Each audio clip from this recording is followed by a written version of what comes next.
And you're likely gonna need a webcam and a microphone. Everything you do will be recorded. Everything you say will be recorded. Hi everyone, I'm Lena. If you're new here, welcome. If you're old here, welcome back. Many of us are still not going back to school, even though it's back to school season. Instead, we're having the schools come to us via Zoom University. Zoom University, if you're not aware, is where you teach yourself all the material with the help of your professors through web seminars at the price of full tuition. And not a penny less, because that's way too sensible for these administrators. They need their salaries. Anyway, regardless of what your situation is, whether you're physically on campus or teaching yourself at home, I'm gonna share 5 tips on how we can have a successful college year during these difficult, trying, unprecedented, tough, stressful, challenging, isolated, distressing, rising, uncommon times. The first tip is to have technology readily accessible. This is very much COVID era tip. Even though you're on campus right now,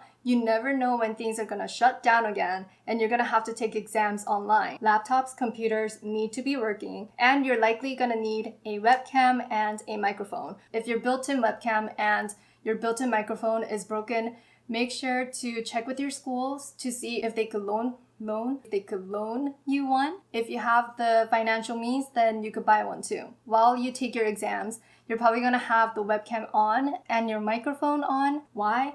Mainly because the professors want to spy on you while you're taking your exam. Everything you do will be recorded. Everything you say will be recorded. That's pretty much why you need the microphone and the webcam, which I think is a gross violation of our privacy.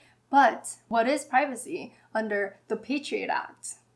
We should all be used to it by now. Also, if your Wi-Fi tends to be spotty at home, check public libraries that offer free Wi-Fi to students and check with your school to see if they have a testing center. The last thing you want is to be taking an exam online and then something happens and everything shuts off. You don't want that to happen. Way too stressful.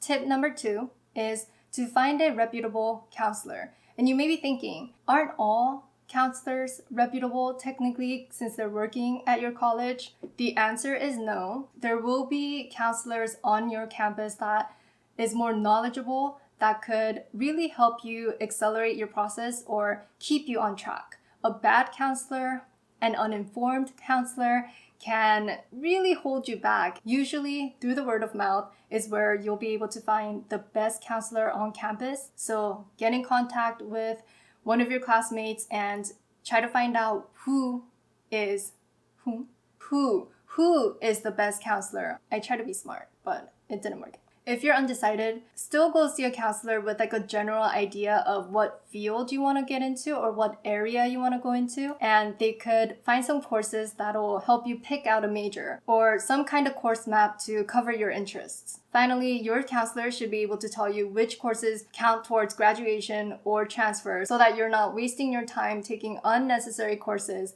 that you absolutely do not need. Water break, Donald Trump style.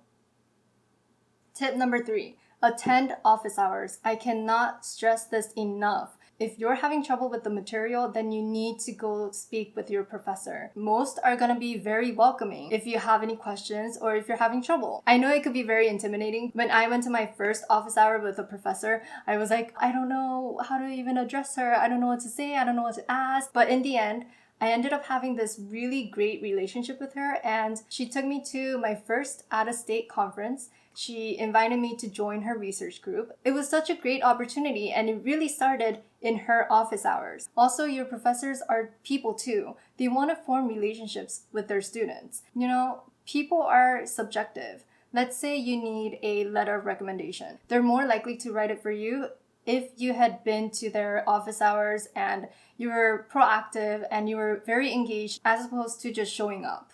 They don't know anything about you other than the fact that you show up, but everybody else shows up. If you're attending Zoom University like me, those one-on-one office hours, webcam situation with your professor can be very awkward, but you know, sometimes you just gotta do it. But it really helps to have questions prepared in advance. It also helps to have specific page numbers from the book or the PowerPoint for you and your professor to easily reference. It's awkward, but you just gotta do it. Tip number 4, Get involved on campus. The highlight of college is that every experience is new. It's something you haven't encountered before. You were attending high school for 4 years, or maybe you were like me, you're returning to college and you haven't had those experiences. And college is so diverse. You're gonna find other people that share your interests, whether it's sociology, psychology, computer engineering, architecture, debate team, whatever it is.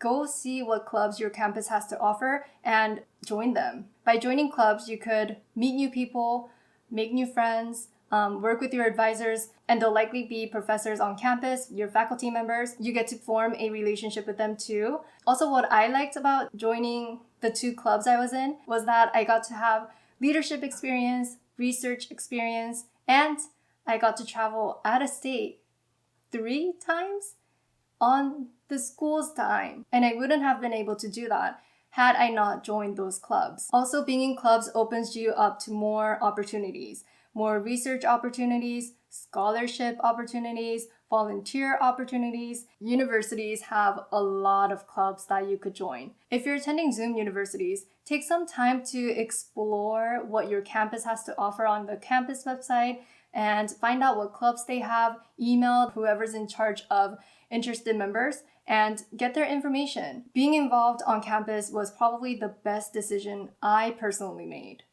It's getting hot. Okay, my last and final tip, tip 5, is to stay on track. Whether it's small, like keeping up with assignments or passing with an A or above, or transferring to your number 1 school or graduating maybe a quarter early, whatever it is, stay on track. It's so easy to get caught up in the whole new life, new environment, new friends, new people that you may find attraction to, whatever it is. There are many distractions. Don't make it too difficult for you to play catch up later, because it's easier to stay on track earlier and then probably slack off a little bit towards the end. But if you slack off now, right when the school year starts, it's so hard to play catch up. If things get hard, and it will get hard. Honestly, I cried in my advisor's office one time because I was so stressed.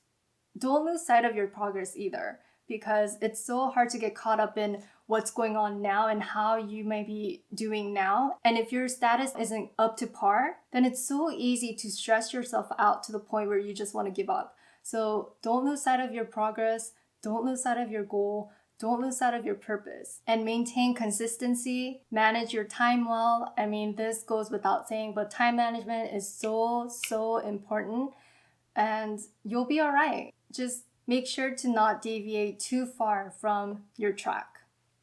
Stay on it. It's getting really hot. I think that's it. I think I covered everything. If you have any questions, please let me know in the comments down below. If you're attending a community college, local junior college, and you want me to do an in-depth transfer video because I am a transfer student, let me know. And I'll probably be able to prepare one for you guys. That's it for this video. Thank you guys for watching, and I'll see you guys in my next one. Bye!